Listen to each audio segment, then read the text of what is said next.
Hello, friends. How are you doing today? So, today in this business section, I would like to introduce experience from my own life, and this could be a strategy, this could be a learning, this could be inspiration for some of you. And I must tell you that this in this story, I will not tell you exactly who are the main characters in the story, but the story is real. This is actually coming from my own experience and my own past. And obviously, I will give you a lot of information, but I will not give you exactly who are the people involved in this particular scenario. So before I begin, a brief introduction. My name is Chhandrkant. I'm the co-founder of Akulmach Technologies, and I have about 34 years of industry experience as a professional.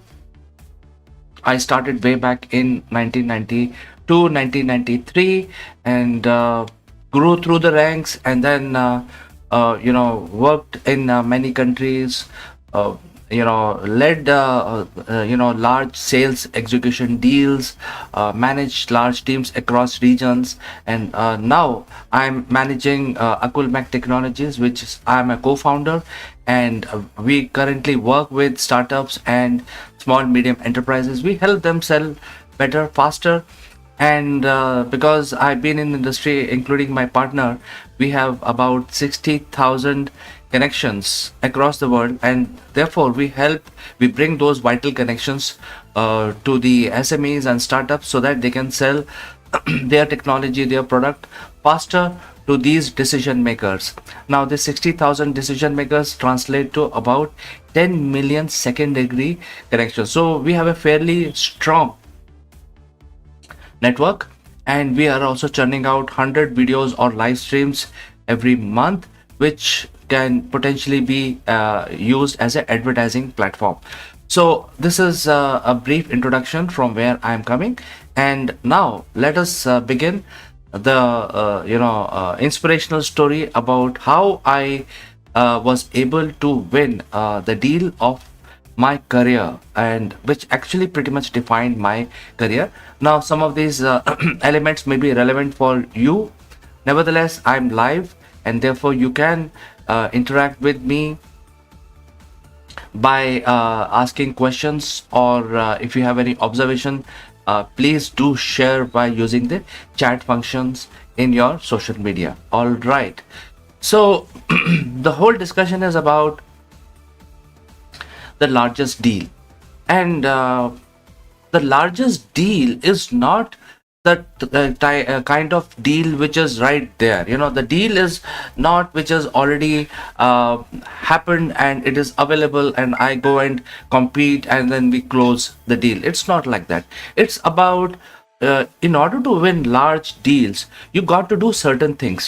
These large deals, which are the deals of this magnitude, because the deal that we closed is a $4 million in the year 2000. So this story is 24 years back. Now, if you look at the inflation and the expense parity rate across the world, this 4 million is equal to 100 million in 2024. So even 4 million in 2000 or 100 million in 2024 is a very, very big deal. It's not going to happen that you are going to find such deals right in your backyard, and then you basically respond to that, and then you compete, and then based on certain criteria you will win. So it's not like that. These are the deals of the decade, and and I'm sharing this with you because how you can actually win such deals. Even though if you are a small business owner or you are a startup, it may be very useful, some of these things which actually happened, and I'm going to share all of those from my own experience. So the deal of the decade, how such deals, $100 million deal happen, and what is the guarantee that you can win it. And as the name suggests, that such deals do not grow on the tree. such deals are not growing on the tree. That's a very, very important statement. And in a moment, you will understand why I'm saying this, that deals do not grow on a tree, simply because these deals require lot of work before even they come out in the open. There are a lot of work which goes in there. Now, if the opportunity size is like few $50,000 or $100,000, those can happen out of the blue. You can participate on those opportunities and probably win. But if there is a deal of the decade, which is a multi-million dollar deal, it is not going to grow on the tree. It needs to be created. As I said, the deal has to be created, and this is exactly what happened. Now, I must clarify that at the time, things just happened for me. It's not that I was trained and somebody was mentoring me, and there was a lot of strategy in the mind. None of those things were there. It just happened. And it just happened that, sometimes you hear your inner voice. So because of that inner voice, it just happens that probably you can do these things to create a very mega deal. Probably it's like that, and you will understand when I start telling you the intrinsic detail. Now, let us begin. The story actually started when I was positioned in Africa, and I was the financial industry manager, managing largely business, more or less around 9 countries in the Eastern African region. And I was based in Kenya, in Nairobi. And when in that small area, when in 2000 the US was bringing bulk of the revenue for India. We know that even today US is the largest consumer, but today things have changed a lot. India is actually producing IT industry for the world. Most of the software, most of the NASA engineers are Indians, and most of these, even the CEOs of the global companies, high-tech companies, are Indian today.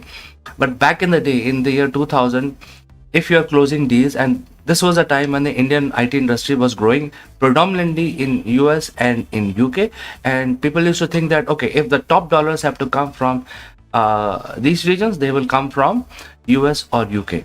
But being a young professional, by the time I was like 9 to 10 years experience in the industry, so I was not very young, but I had a potential to grow, a lot of energy and a lot of vigor to grow further.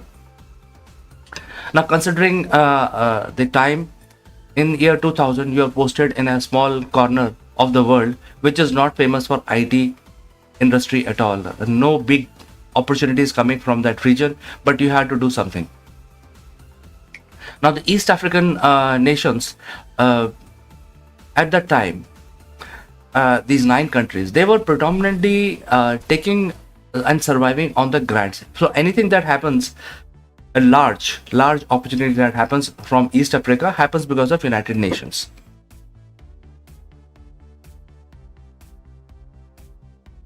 So whenever there are some big opportunities, few thousand, 100,000, $1 million, usually the money will come from United Nations, because United Nations has a large presence in East Africa outside of the Switzerland, Geneva region. So the largest presence UN has is in Switzerland, but the second largest is in East Africa.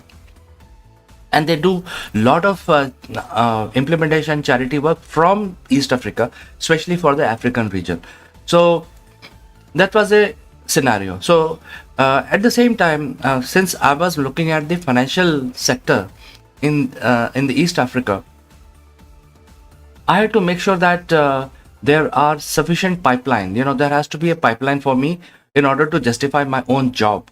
That means the banks are buying certain things, and banks were basically completely into the automation, and even though they were smaller banks, they were actually buying a whole lot of hardware and software at a small scale, and they were actually surviving in that region, and they were doing that.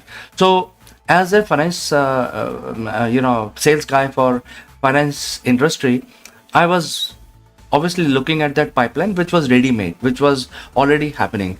However, I was not satisfied because, in that position where the large deals are coming from US, my counterpart in the US are closing multi-million dollar deals, and I'm in this part of the world where there are no such deals. So, and as I said, I was not looking at this strategy, it just happened.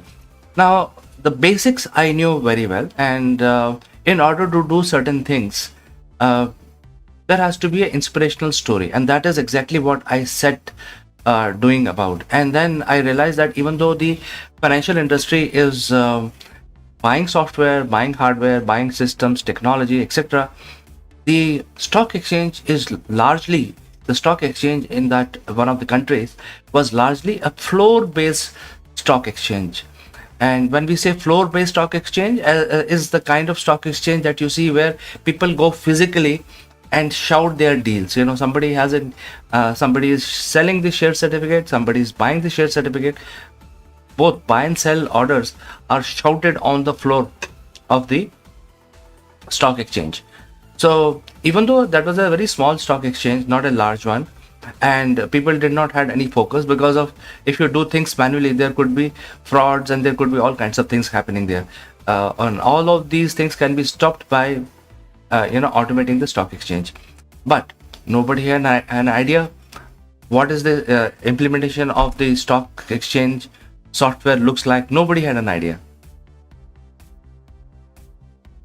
And as part of my core competency, it was not on the radar as well, because stock exchange was not buying any software, was not buying any IT equipment or anything like that. It was not on the radar. It was not supposed to be a customer and stock exchange was a waste of time.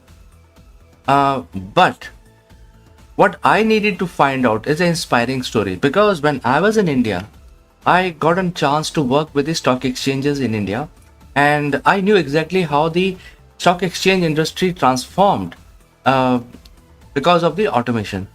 There were regional stock exchanges where people were manual stock exchanges where people were actually trading, putting their sell orders and buy orders on the floor, literally going on the floor of the stock exchange and shouting their orders. And there were approximately 24 stock exchanges which existed in India. But then sooner or later, the people involved in the stock exchange realized in India that they had to automate. Once they automated the whole thing, then today, after so many years, after more than 25 years, the stock exchange have consolidated in India, and now we have NSE, which is Nifty, and BSE, which is Sensex. And all of those regional exchanges got transitioned to Nifty or Sensex. So company got a transition, they got listed themselves on BSE or NSE. All this happened because of stock exchange automation. So I had an inspirational story. I had to come up with an inspirational story that, look, there could be an opportunity for stock exchange, because in this place, nobody's thinking about automation of stock exchange. They are very busy shouting their deals on the floor of the stock exchange. So I had no business. Basically, I had absolutely no business going to the stock exchange in that country. But then I had an inspiring story. And I started going there in my free time without telling anyone, started observing. And once I have the story, I needed somebody in the stock exchange to hear my story so that they can get inspired also. Because remember, this is an inspiring story. And I had no idea that I'm working on a strategy. It just happened because I'm looking at kind of working on a large opportunities, and this just happened. So because of this, I was looking for a champion. Now the champion, who could be a champion? Because I was old enough in the profession to know exactly who could be my champion. Now, what is the champion? Champion is a person who is substantially senior in that organization, but not too senior, because if the person is too senior, my experience came from while working with the Indian industry, because if you're too senior, you are most likely be politically appointee, and you will always keep going back to your political partners because you don't want to stir the pot. However, if you are a professional working as an employee in that same organization and you're senior enough, like in vice president or an AVP, then you have the fire in the belly. So I needed a champion who I could narrate my inspiring story. And this has to be done very systematically because everybody cannot be a champion. So I started going there without informing anybody, and then we started working on this developing a champion. And I had to basically identify a senior enough person, a vice president level person or a AVP level person who could get inspired by my inspirational story. And then I found one person. Remember, friends, if you are in this kind of a situation, if you are developing some relationship, you have to ensure that you don't talk to everyone. You have to first judge the person who is willing to listen to your story. You have to know exactly who is going to listen to my story, who is going to get inspired, and then you don't reveal everything in your first meeting itself. You have to judge the other person like the other person is judging you, because you are all strangers. You are in a country, even in any situation. Now in this case, I was a foreigner. I was working on a work visa, and I'm talking to a citizen of that country. So obviously they don't know me, I don't know them, and now I'm not trying to sell anything. I'm only trying to inspire them because they are stuck in the old way, but they were hearing stories about how the stock exchange work in other countries, in India, in US, in Europe, etc. So obviously they were thinking about it personally, but they were not opening their mouth because they were very happy doing the floor based trading. So I identified a person who was smart enough, who was aggressive enough, and he was senior enough, and who was friendly with me. I was able to gauge that this person is going to listen to my inspiring story. And then when you're telling your inspiring story, you don't want to tell everything in the one shot, because if this person is not receptive, then you have wasted your effort. So you do it in small chunks, etc. So this is exactly what I did. In order to identify my champion, I was looking at whether he may be interested in knowing more, and he was. And I then stumbled upon developing my champion. Now the next thing that I needed was build the trust and relationship. Now in this scenario, it was very, very tough for me to build a trust because I'm a foreigner, and there is no question of personal relationship, but then I had to try, I had to do something.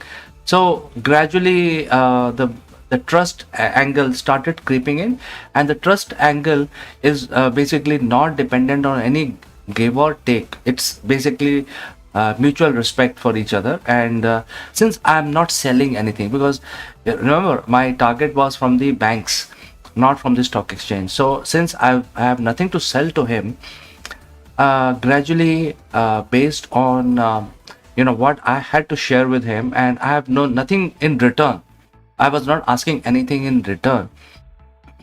Gradually we opened up, and he sort of become very friendly, and we started basically meeting outside the office, discussing many things, discussing politics, discussing many things, meet over a drink, etc., etc. So we started developing that personal rapport with this person who, now at this point in time, he's not the decision maker. He's just an AVP level person, and I'm trying to develop this person into a champion. But then he will not listen to me until unless he trusts me. All right, and I have nothing to sell to him because there is nothing absolutely.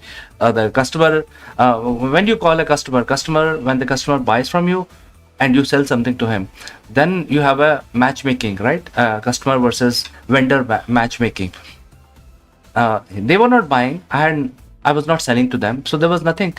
So out of sheer, you know, opportunistic way, I was not there. So that person understood that,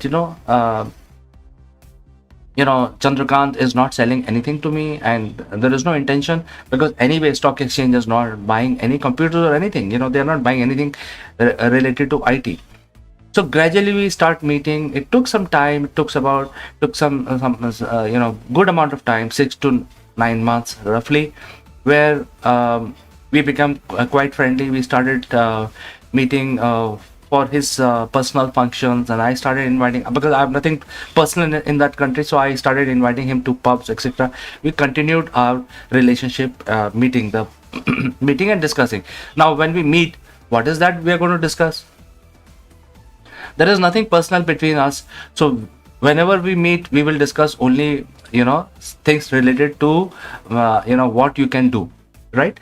And gradually, because of these discussions, we continue to grow further, and we continue to nurture the idea. The idea was to actually automate the stock exchange.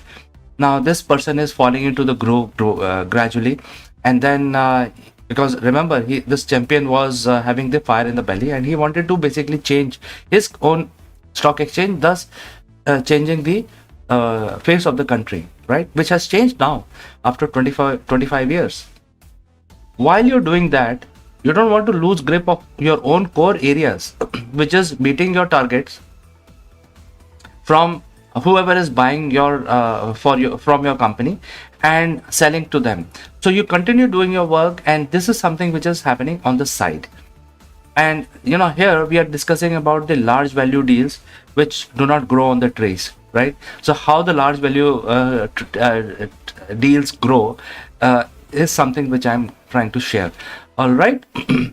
Now when this champion started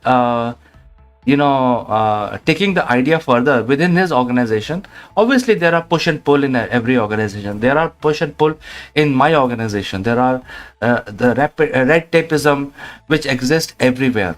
So there were a lot of push and pull which we both had to handle individually. And so he was doing his own job, and he also identified people within his organization who were eager to look at new things. And then they knew that because of floor-based trading, there are a lot of gaps. There are sometimes fraud being committed. So they knew by the time that they had to automate, but then they had no clue, they had no experience how they will automate the stock exchange, what software technology is required, etc., etc. So that created a whole kind of political situation, and a much bigger thing was happening, because this is a small country. And when we're talking about a multi-million-dollar opportunity, because when the stock exchange goes for automation, they will not only require software, they would require hardware, they would require security, they would require disaster recovery, they will require a new building, they will require some sort of anti-terrorism areas. So it's a whole lot of investment that the country would like to make, and all of this investment will happen because of taxpayer money, exchequers money. Exchequers will pay for it. So it's not the question of managing the internal politics of the organization. It is actually dealing with the politicians, because who will then give the funding? Go ahead. It's the finance ministry. And finance ministry will not give any funding until unless the funding is approved by the parliament. So eventually my champion was able to make a case. My champion was able to make a case, and my champion was able to say that, look, I'm ready to pursue this as the leader, and under my leadership they will be able to when I say my leadership, it's his leadership, they will be able to look for a proper solution to automate their stock exchange. So this level happened, but this champion's levels were limited to his internal organization. Gradually he started growing in this company because he was talking very, very nice things. Some of those nice things were fed by me. Some he actually did his own survey and research, and he was able to create a complete picture. Then he would always come and ask in case he's stuck, from my own experience, because I had a prior experience of working with the stock exchange in India. So he would always come back and say that, look, how does this happens, etc. So he was growing in his organization, and because now the politicians are getting involved, the leadership team in the stock exchange were always were basically politically appointees everywhere in every country. They started discussing these things with the minister, and then minister then obviously asked that how this is going to happen, and then started happening, and the political circles started discussing this whole thing. So at this point in time, we had to maintain complete secrecy, in the sense that we don't want to basically expose ourselves and say that, look, we both are working on some strategy, that means this champion and me as a software provider, and we're working on this, and we don't want to expose that there is a vendor behind this. So complete secrecy had to be maintained. And when we are looking at maintaining complete secrecy, that means we have to ensure that we do not I do not go to his office where people start looking at it, because things were, now the pot was being stirred, and they don't want to see that some foreigner comes and discuss with this guy, so things like that. We started meeting more covertly and discreetly, and maybe over the phone discussing things, and maybe once in a while meet for just a mug of a beer or somewhere in a pub, and that's it. So we had to basically maintain secrecy, and we have to do it discreetly. However, in all of this, I had no interest in closing any deal. I had no idea that this may result into a very big opportunity for me personally also. However, until this point, I was only acting as his agent, my champion's agent of growth, because using my inspirational story, he was able to propel forward, and he was able to win confidence within his organization. So I'm helping him to grow. This is what has happened without anything in return. I'm not asking anything in return, but I'm only simply helping him to grow further in his career. So this was going on, and we managed to do this, and he was able to make a case. He started giving presentations to the board. Then board took the documentation to the ministers. The whole idea being discussed in the parliament. Once things are getting discussed in the parliament, information about that started coming in the paper, etc. So it really stirred up the pot. And when these things happen, obviously something big is going to happen, or nothing will happen. So keeping the fingers crossed, we realized that something must come out of it. But then I had nothing to offer at this stage. So the government is the funding agency. Government will have to shell out exchequers money for the stock exchange automation, and by this time ministers are quite important entity. Prime Minister, President, and all the ministers, Finance Minister, all of these guys are a very, very important entity in decision making. And one thing they look like they are not is that they are intelligent. All the politicians, they look very simple, very humble, but they are actually not. They are very intelligent. And by this time, the ministers realize that automation is not only software. They would require hardware, they would require networking, they would require 24/7 electricity, they would require security, they would require a new building where people can come. They have to have some sort of security scanning apparatus, etc., etc. So it's not only the software which is the starting point, but then a whole lot of revamp will happen, and because of the stock exchange, the entire economy will also undergo a lot of changes. So they realized that, but they knew that if they are able to automate the stock exchange, they will be able to transform their country. So they were very keen. They were actually on board, because which minister doesn't want to transform his own country? They wanted it.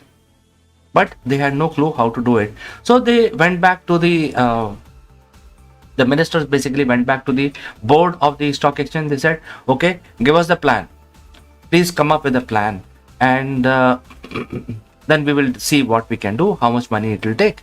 So the board came back, and then it percolated down to the same guy, that is my champion, because at this point in time he is the only person who is the most knowledgeable. So he was made leader of this committee within the stock exchange, and that was a very good thing for me personally, because I was nurturing this relationship for over a year now. And now this guy started working on the documentation. Now he had no clue how it happens, what are the documentation, what are the clause, which I had worked on previous RFPs and tenders. And whenever the government buys, they always buy through a tendering process. So why tendering process? Because whenever the government procurement happens, they have to look like that they are the most open, transparent procurement process they have, and therefore they go through a tender process. When they are pushing for a stock exchange, it has to be a global tender.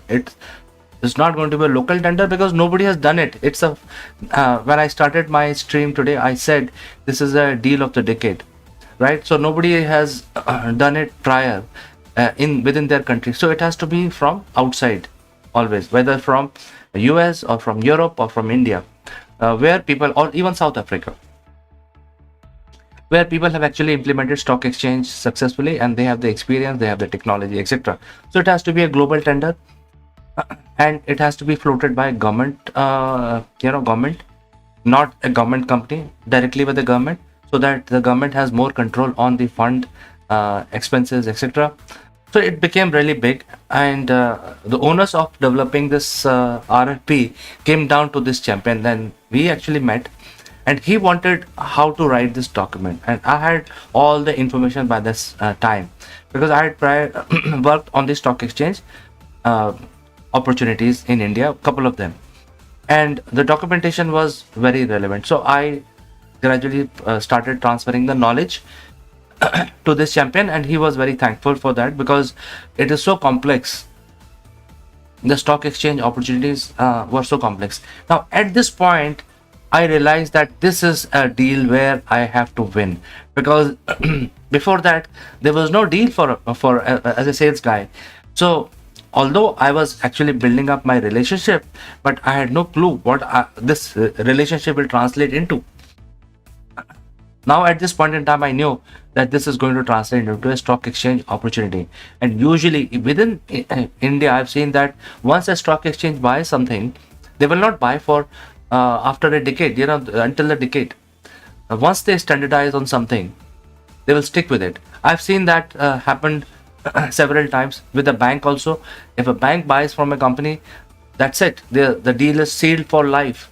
They will not change until unless something very, very drastic happens.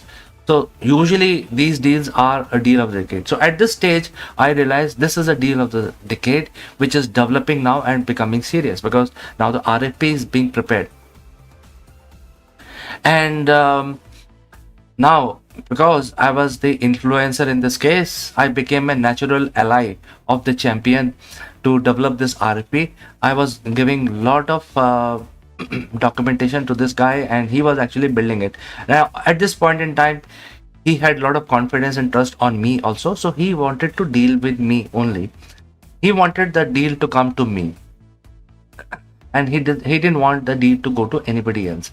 So this is a time when you can actually turn the tide towards you, and you can actually say that, look, I am the progenitor of the $1 million deal, millions of dollars of deal, a deal of the decade. And this is exactly what happened. Now let me clarify also, I had no strategy, no knowledge, no experience that this has to be done this way, but this just happened. From my own experience, it just happened. So now I feel confident that whatever I did the right thing at that point in time, and because of that it happened. All right. So when we were working on the documentation, I was giving all the information, and he was working on the documentation. By this time, we all knew that the biggest contender would be the European and the American. So a lot of these European companies came. They were the software companies started by the stock exchange themselves. So there was a Stockholm Stock Exchange company. There was a LSE company started by the LSE, London Stock Exchange. They had a software company. They were giving out this software to anyone across the world, automating the stock. And there was a few names from US also. I think Chicago Exchange. There are few names because this happened 24 years back. So a lot of these global giants came, and I knew if they sell in the US, they would not sell less than in 2000 $50 million. They will not sell their technology for less than $50 million in the year 2000. Now, a small country in African Eastern region will not have $50 million. So we had to ensure that our RFP, the RFP which the stock exchange in this country is being worked upon, must have those clauses, sub-clauses, which will ensure that the competition happens globally, because this is going to be a global tender. But there will be, there will also be clauses where the pricing becomes a major issue. And then, how do you basically manage all of these things is very, very important, because now you have to be on the same page, same table along with your champion, so that you know exactly what you guys are doing. So you have to basically do a lot of management of perception, and within the company itself, within the stock exchange, there could be a lot of undercurrents, political undercurrents. There were a lot of ruling party versus opposition undercurrent. There are whole lot of political scenario opened up because of this opportunity, because eventually the exchequer money is going to be spent. The country is going to spend a lot of money in revamping their stock exchange, which will in turn transform their country.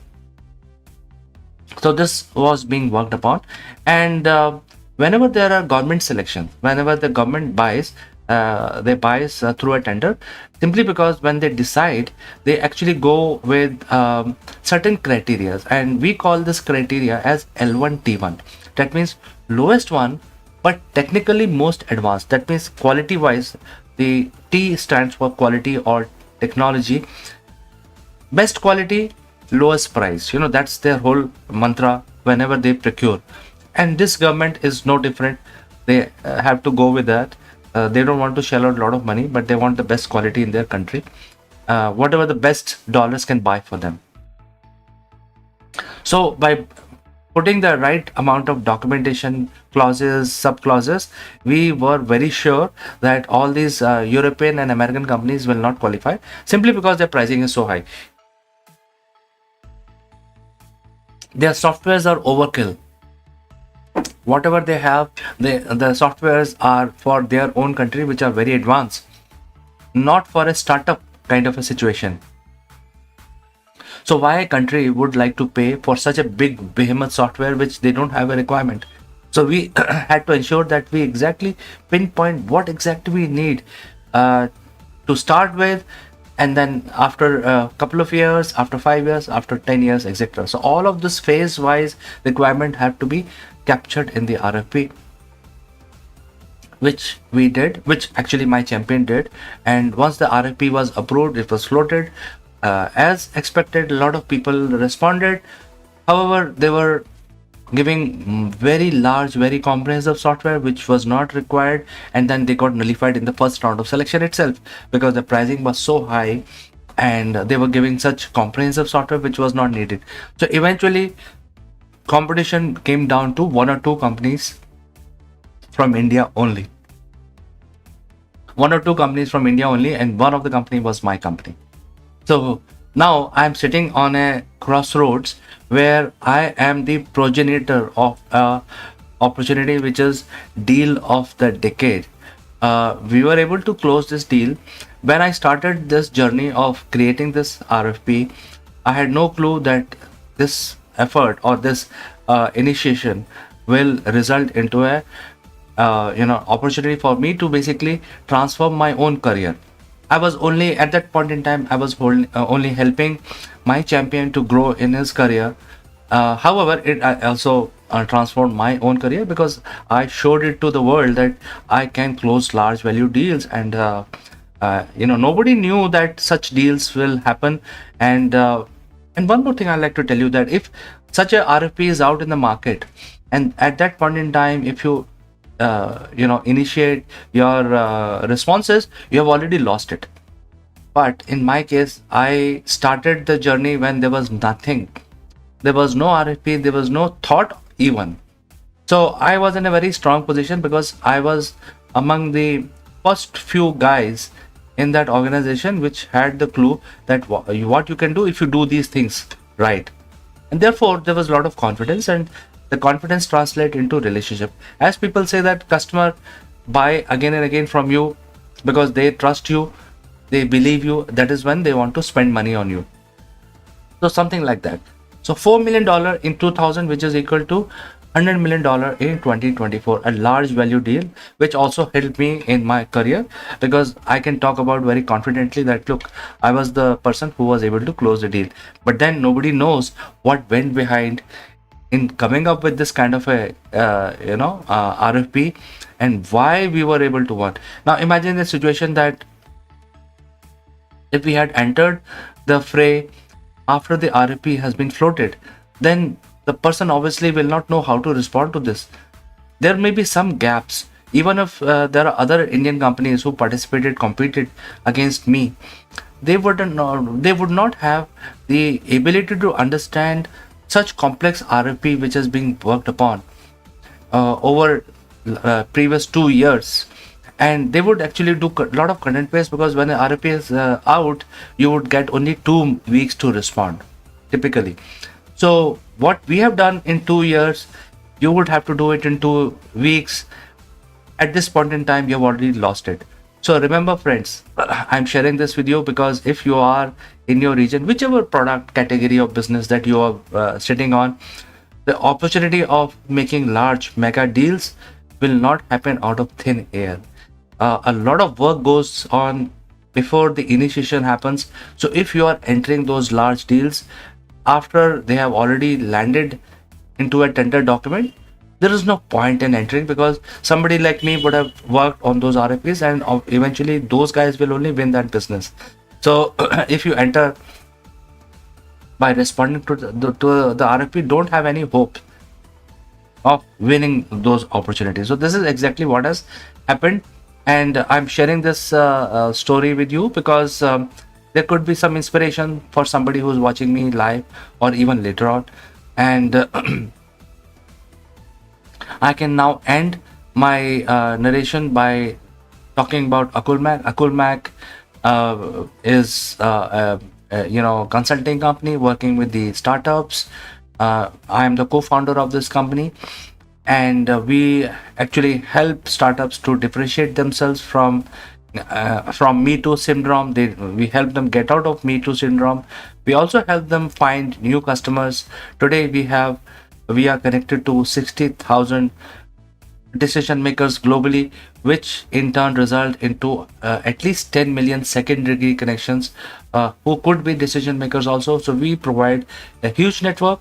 We also provide 100 videos which are up for grabs as advertising for the advertisements, and also the videos are history, knowledge based, which people watch. And if your logos, your interviews are getting flashed, people will get they will like to know more about, and definitely we help people doing that.